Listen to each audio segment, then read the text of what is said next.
everyone, Jan Hicks of Jan Hicks Creates here, coming to you with a little bit of a Flosstube. I know I had said I'd probably only do Stitch With Me videos during Stitch Mania, but I have enough to show you that I wanted to do a I'm not sure how long Flosstube video, kind of get you caught up over the weekend. My intent is to do the Flosstube type stuff and then turn things around, and I have my desktop set up to kind of do a Stitch With Me and try and do the picture-in-picture, although I don't think I can do both together actually. I don't think iMovie lets me say where I want the picture-in-picture to start. I don't know. I don't know what you're going to see. But we're gonna go with it, and there will be something for you to see today, and there may be 2 videos for you to see today. I don't know. This is what happens when you experiment, right? So, I hope you guys had a great weekend. It is Monday, May 6th, 9:53 a.m. It is 73 degrees right now, only going up to 75 today. We have a little bit of a cold front coming through. Yesterday was spectacular. We did make it to the beach yesterday, so you have seen some wave action at the beginning of this video. We didn't think we were going to make it to the beach yesterday. Our original plan was to do a glucose curve with Sasha all day. So that's taking his glucose reading every 2 hours. And I'll talk more about that in the Stitch With Me video. Hopefully I will do one now, right? But I do have a lot to show you.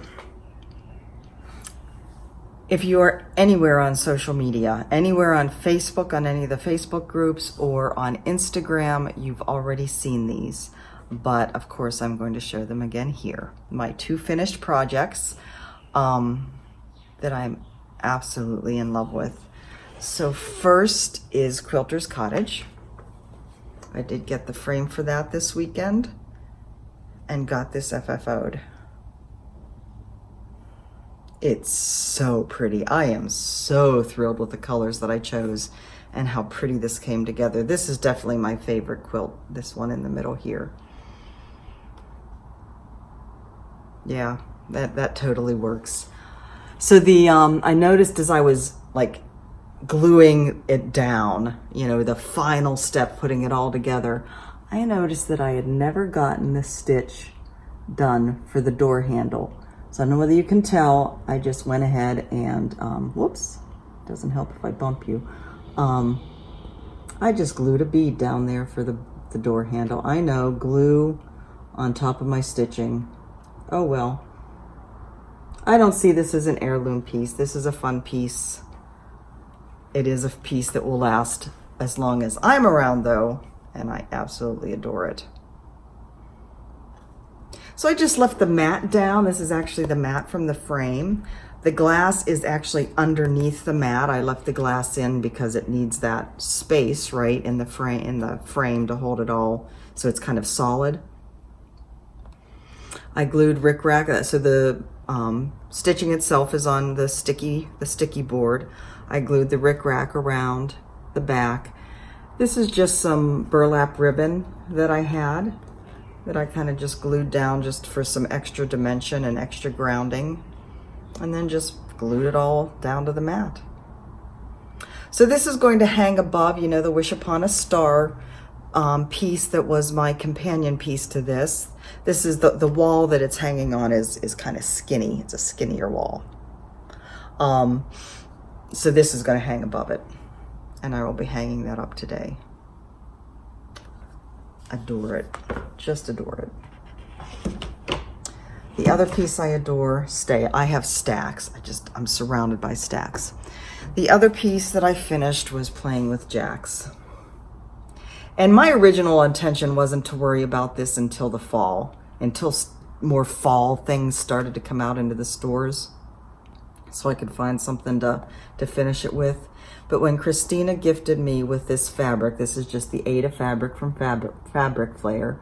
Remember I showed the different options on my video last week. As soon as I held it up to the diamond, I knew that this is the one. And the majority of you guys said, yeah, the diamond one. Yeah, I had to do it. I had to get it put together. So this is a frame that I picked up at Goodwill. It's like a chalkboard saying, and it says something about hot chocolate on it, but that's all covered up now. So again, the stitching is mounted on sticky board. I glued the Rickrack around the back of that.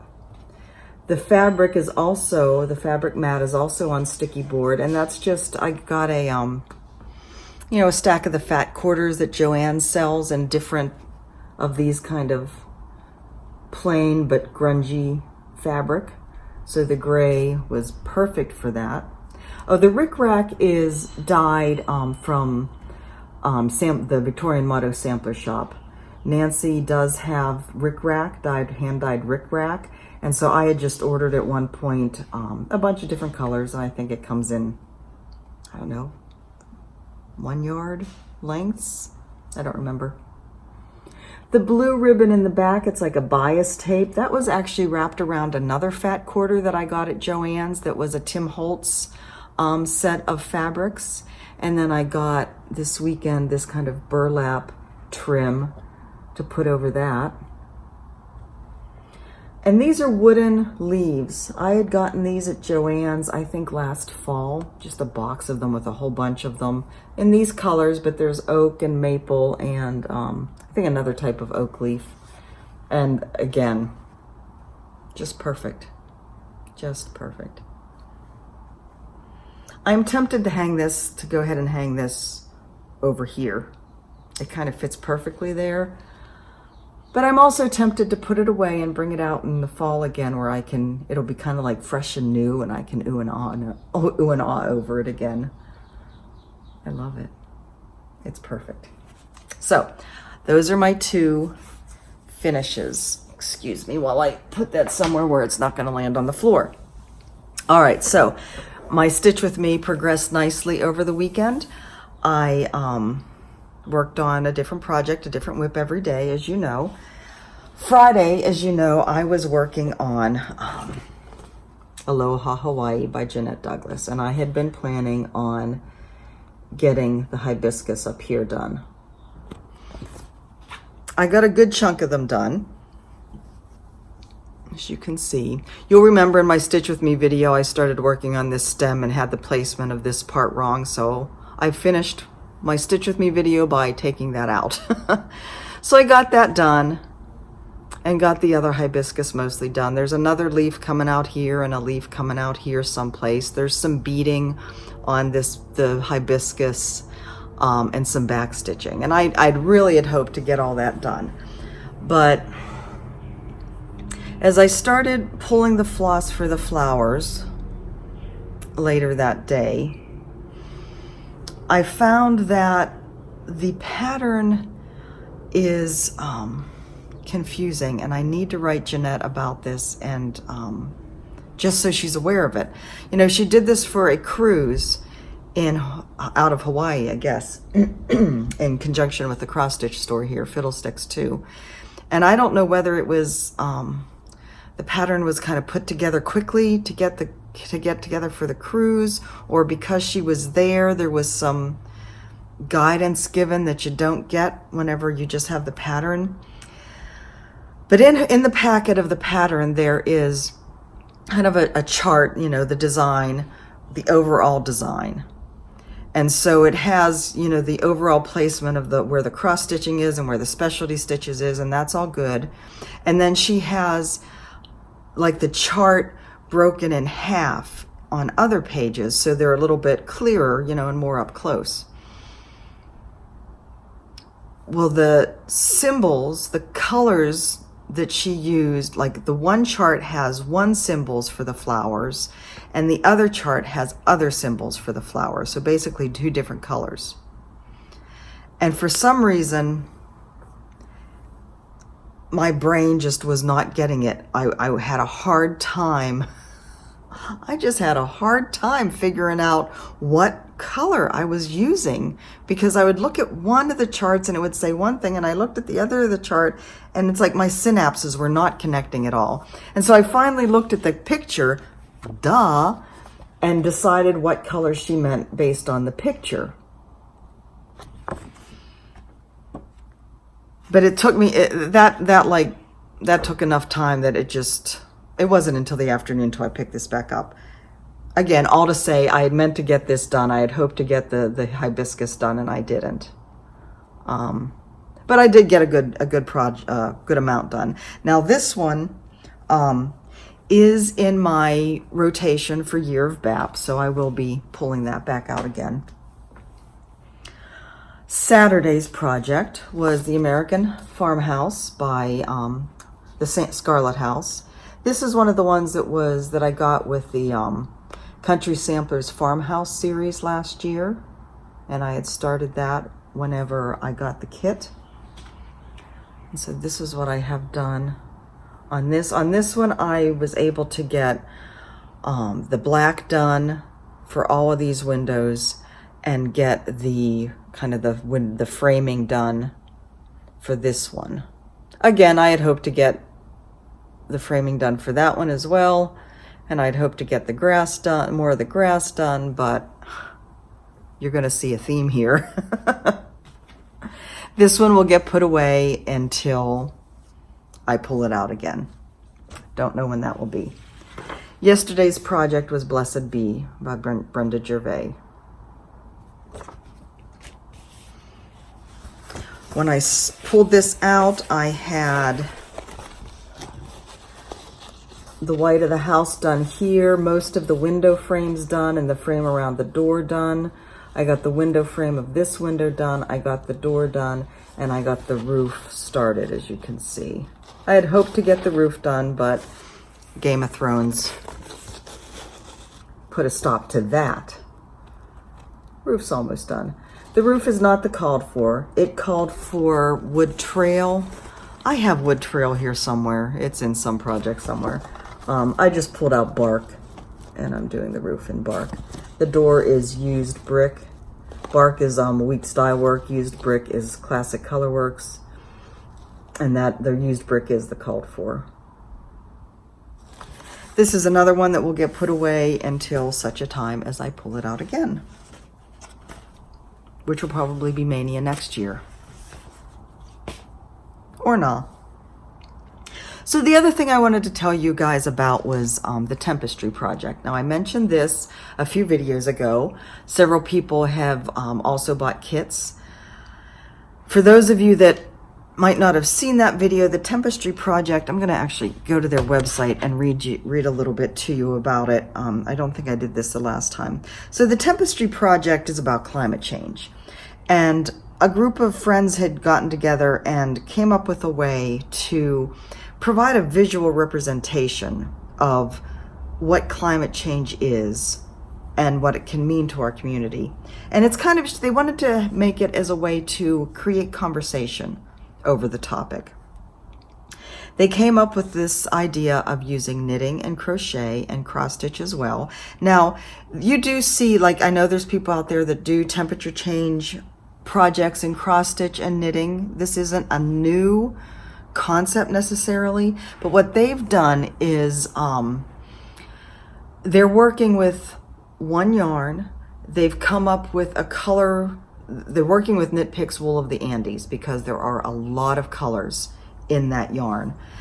They have designated what colors are used for what temperatures. This is their color card. And so they're using like a 5-degree range for each of the colors. So this allows there to be consistency across all the projects. They're using just the high temperatures. They get the data from NOAA, the National, I always forget this, National Oceanic and Atmospheric Administration. So it allows a consistency across all the projects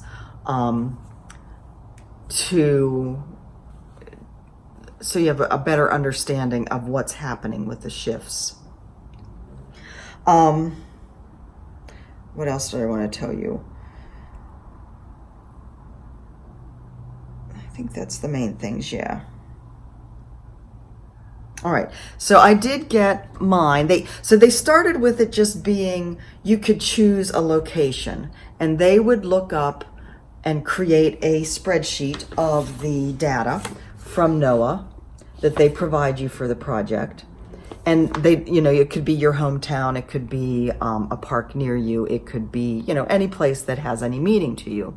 Then they decided to take it a step further and move on to national parks as a way to illuminate how climate change affects our national parks. You know, we value, around the world, people value these monuments. They're historical, they have great meaning. And so it's important, they felt it was important to highlight what effects climate change can have on our national parks. For instance, the Everglades, as the polar caps keep melting and the water levels rise, the Everglades are going to disappear. You know, there's a very delicate balance of the salination of the water in the Everglades. And as that changes with more, you know, it's brackish, and there's a lot of species that only live in brackish waters. As the water levels rise and more of the salt water comes in from the ocean, that's going to totally change the environment, and it's going to kill off many species. So it's that kind of thing that they're hoping to illuminate with these projects. Now, I chose as my national park, I need to look at it to make sure I'm saying it right. It's not on here, is it? Oh, there it is. Haleakala National Park. That is the volcano park on the island of Maui. Now, they took for they used a weather station at a airport there, Kahului Airport. And again, these are the high temperatures each day. Now, if I had really thought about it, you know, I wanted to basically use the moment in time that I was in and the place and time that I was in. And so I wanted to use something for Hawaii. One of the reasons I chose the Haleakala National Park is because, according to their website, they are home to the greatest number of endangered species in the world. And that's everything from organisms on up to animals and plants. So I thought that would be a good one to represent. Now, what I didn't take into consideration was the fact that there's not much temperature change in Hawaii. Duh, right? And the lowest temperature starts in the lowest high starts in the 70s and goes up into the 90s. So what that means is I'm dealing with, for my projects, my oh-so not favorite colored oranges. Sorry for the glare. So this is, you know, for most of the temperature projects, they're trying to get a 100-year range. Most of them are 1916 to 2016. I don't know whether it's the earliest temperature data that they have for Haleakala or whether it's when the national park was formed. But this is 1966 for me, my starting one. And so you can see it starts, the lowest temperature is 68 degrees on February 24th. The highest temperature is 93 degrees on July 25th. So that means there's some yellow going up to just a bit of the red. Then we move to 2016. The coldest temperature is 72, so that changed from 68 to 72, and the hottest temperature is 94, so that's only gone up a degree. And the coldest temperature happened at the end of December, and August for the hottest. So you can see my yellow is gone. I start with the pink, the peach, and then you can see the red is higher. And then there's still the big clumps of the two peachy oranges in the middle. There's beads as well to place for temperature data. So I got a start on mine yesterday. The kit got here on Saturday, and I got started yesterday. So here's what I have so far. All the oranges, people. All the oranges. Like I said, if I had thought about it a little bit more. My hair's a mess this morning. And you can see I have some beads in here for the precipitation. They mark the precipitation by 1/10 of an inch. So like every 1/10 of an inch is another bead. So the row where there's 3 beads, there was 0.31 inches of rain that day. This is called the linen stitch, so it gives some interesting texture to the piece. So yeah, I'm gonna work on this an hour a day. This is 1966 that I've started. So that'll be interesting. And I don't remember whether we're supposed to send these back or not, what happens with them, whether they get, I'd like to think they get posted at the national park, but I'm not sure. All right, so that's all I had for you today. That's still like 21 minutes. I'm gonna try the Stitch with Me. I kind of have the setup started. I'm gonna try it and then we'll just see what happens. So I'll be working on the brick house sampler. Again, I have, oh, there it is. I have piles. So I'll be working on the brick house sampler. Again, Brenda Gervais. This is 1/1. I have the teeniest of starts started. This was a Maynia start from last year. What I think I may do, my goal, because I've done so well with goals for this, do you see that line of grass? I think those are just straight stitches underneath the house and coming across here. I want to get that done and then we'll go from there. So we'll see you on my Stitch with Me. Hopefully. It's going to depend on how it turns out. If you don't see me again, have a great day. Have a great stitchy week. I hope you all are enjoying Maynia. I can't wait. I actually haven't looked ahead. I know you'd think I remember. I have a list, right? I haven't looked ahead to see what's coming up this week. I'm so excited for whatever it is. I'm loving touching all these projects again. So I hope you are too. If you are doing any sort of Maynia, I hope you are enjoying it. I love you guys. Find your joy. I will either see you or not in my Stitch with Me video. Talk to you soon. Bye-bye.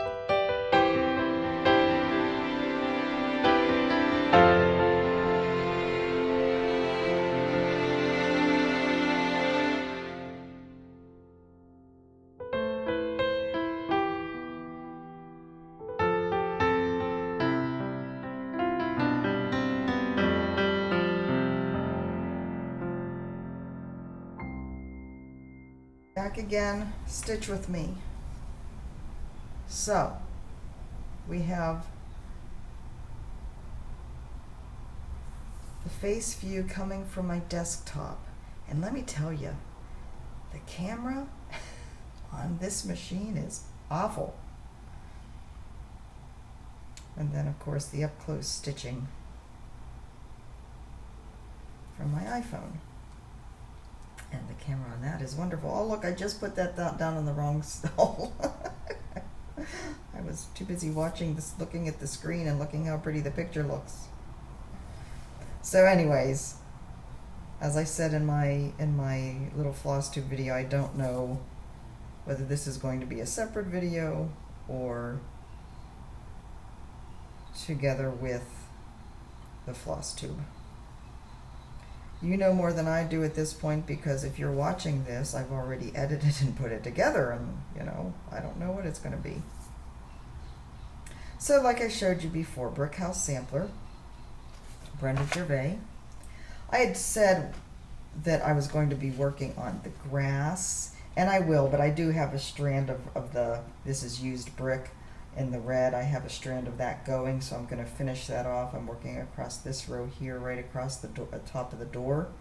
I'm going to finish that off before I start with the green for the grass.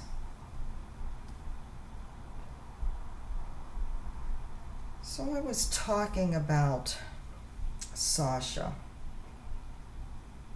at the start of my Flosstube video. We had a glucosamine test done on him when we had him at the vet the other day when he had the diarrhea again. And the glucosamine test is a test that they do on diabetics to see, it kind of gives a broad view of what the last 2 weeks sugar levels looked like. And his numbers came back so low that they're thinking, wow, maybe he doesn't even need to be on insulin anymore.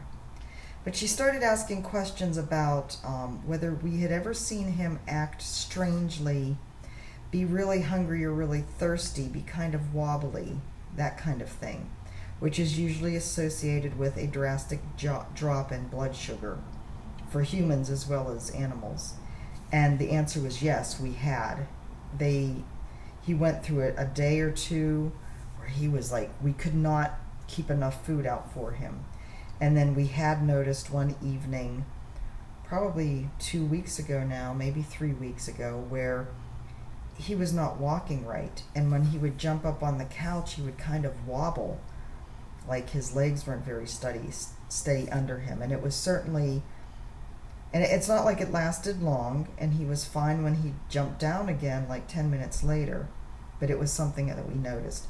And so the doctor was speculating that perhaps his overall glucosamine number result came back so low because there was enough of a drop that it dragged the number down. So hence the need for a every 2 hours glucose curve.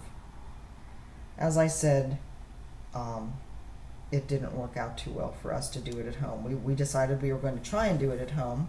We got the test kit, the strips, the reader, all that. And Mike studied videos on how you do it on a cat, and you can just do it in the ear, and they don't usually appear too bothered by it. And the first one he did worked fine. He had no problems with it. Then, 2 hours later we tried again, and he could either wasn't finding the vein or the little poker thingy wasn't poking out far enough. We're not sure. We tried it, kind of gave it a rest for 10-15 minutes, had our own breakfast, tried it again. At that point, Sasha was like, I am so over this.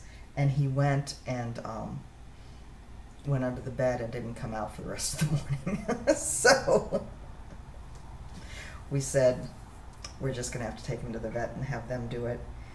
It means leaving him there, and it's not the preferred thing to do because that means his stress level is up, and that's going to skew the numbers to begin with. But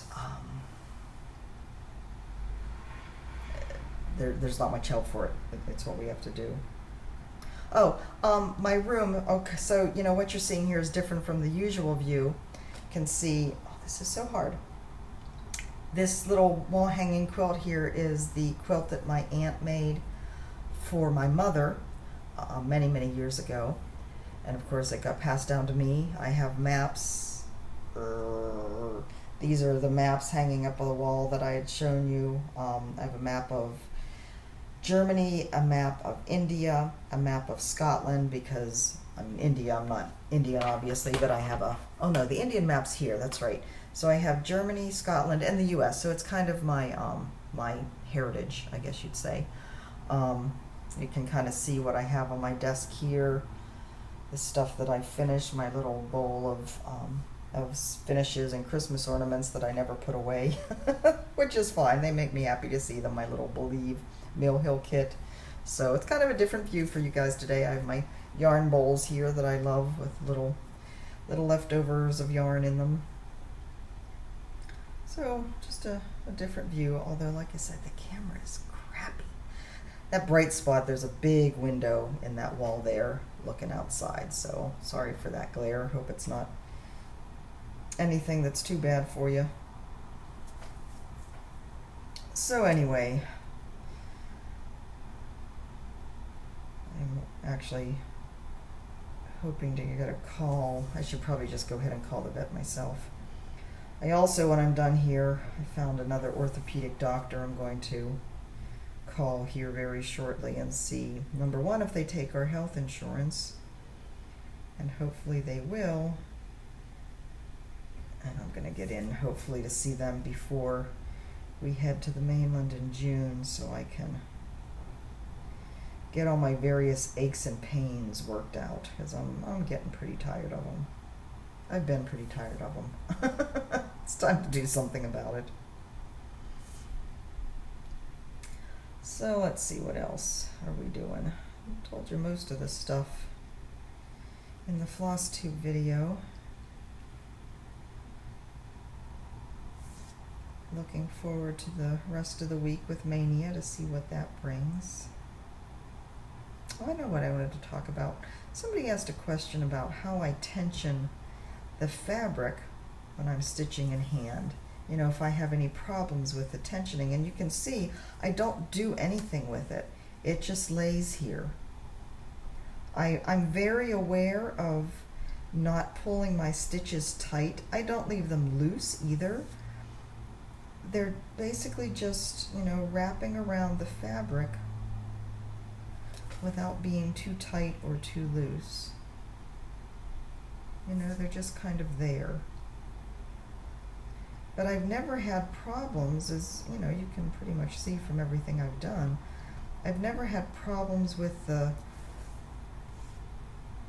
needing tension on the fabric when I'm stitching, I guess. You know, it doesn't need to be pulled tight for me to see the holes. It doesn't need to be pulled tight to do this type of stitching. I just make sure I don't pull the stitches too tight that it would, you know, skew the fabric, warp the fabric in any way. I just basically have the stitches laying in their appropriate places without anything being pulled tightly.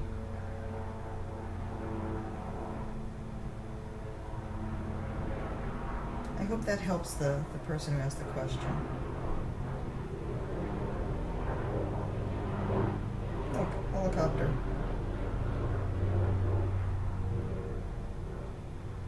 We did go up to the North Shore last night we took a picnic dinner and stayed from like, I guess we were there from 3:30 or 4 till sunset. Sunset was at about 7. Beautiful, beautiful evening. We got there pretty much just as tide was turning, and so the waves and the spray were magnificent. I did put some of those videos and pictures, or I will because I haven't done it yet, on my little Flosstube video. So the rest of the week will be just the normal Stitch With Me videos. I don't anticipate anything skewing up my schedule. Yes, I have blue painter's tape on the edge of this. That is what I had to use when I was putting this together, so that is what I used. Alright, now I'm just going to start a little bit of the grass stitches. Those are straight stitches over 3, and of course, since this is 1/1 stitching on the 28 count Lugana.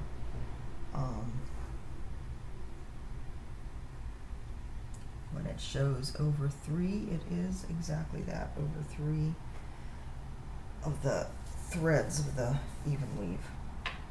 Now, I totally don't have, like, where's the camera at? Holy cow, I have a different setup here and I don't know where I am. I totally don't have like much of the bottom done, so under this line of stitching here, there's bricks, there's stairs coming down, but sure, these white stitches here, this is the bottom of the house, and that red stitch there is the bottom of the house. Yeah, so I do have something to mark where I'm supposed to be.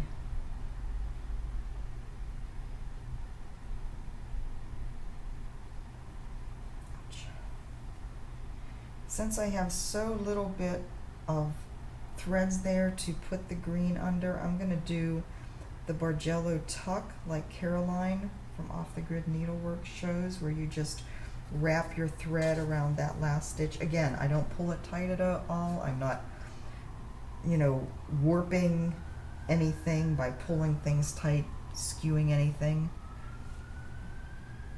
So now it's just a matter of 1, 2, 3, right? 1, 2, 3, count twice, so you don't have to rip.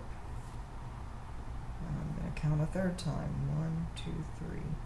And so this is just a straight stitch on across the fabric. And this is going to go fast. 1, 2, 3. So that's why I said I'm going to try and get this done today, so I kind of have that foundation totally laid across the entire piece, so I can kind of build up if I get tired of stitching on the house, because there's a lot of stitching on the house. I have other options. And again, I'm making sure that, you know, looking at these holes, they look like they're being distorted a little bit to me. So I need to loosen up. And that's the main thing. You want to make sure that you're not, see that hole? It's perfect. No stretching out of the hole. That's what you want to make sure that you do, that you don't do. You know, that you don't pull so hard that you're stretching out the hole. Unless, of course, you're doing an eyelet stitch. And then you do want to pull and stretch the hole in the middle, because that's what the eyelet stitch is all about, right? This floss I'm using, the color is Weeks Olive.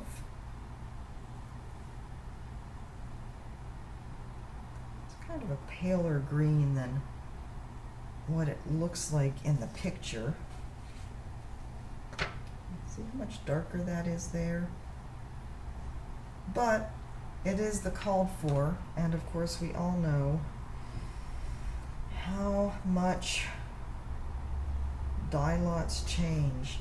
I saw a picture from somebody on Instagram this morning. She didn't show what thread it was, what the colorway it was, but it was kind of like a gray, and then a gray that was not very variegated.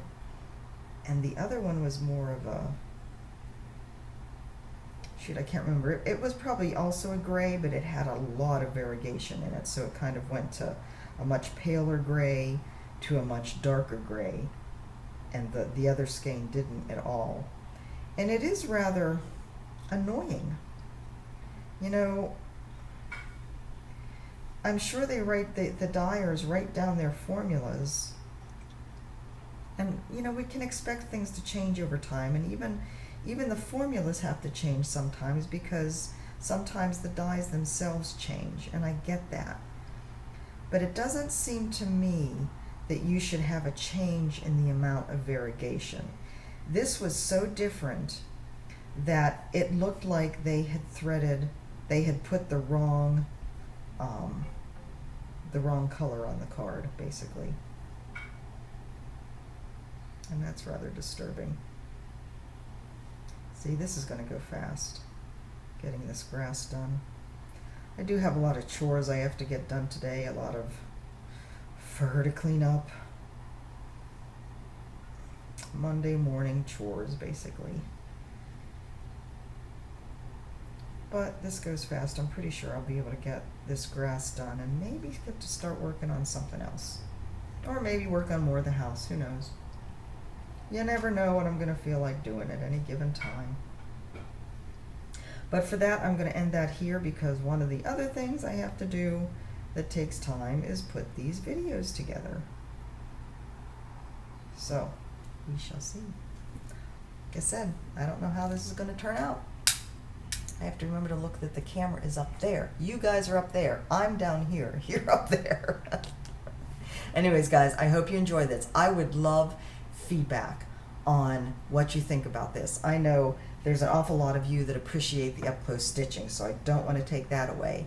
But then there's other ones who have said, I really like to see the faces. So I thought I'd add this in. This does add to the work. I will say that. It does add to the whole editing process. It's a little more fiddly. And I just thought of something else I wanted to say. I may do it in a separate video real quick, just on here and post it separately, because it's more of a message for other Flosstube creators. Something that happened to me. Whoops, I just totally blocked you out there. Something that happened to me on YouTube. But anyways, guys, so that's all for this today. I'm rambling now. I love you. I hope you enjoyed this. Again, let me, any feedback, I want to hear it. I know that the camera quality on this is awful, but hopefully that's not the main reason you're at the Stitch with me. We'll see. Love you guys. I will talk to you tomorrow in another Stitch with me, because Stitch Mania 2019. I will see you then. Bye-bye.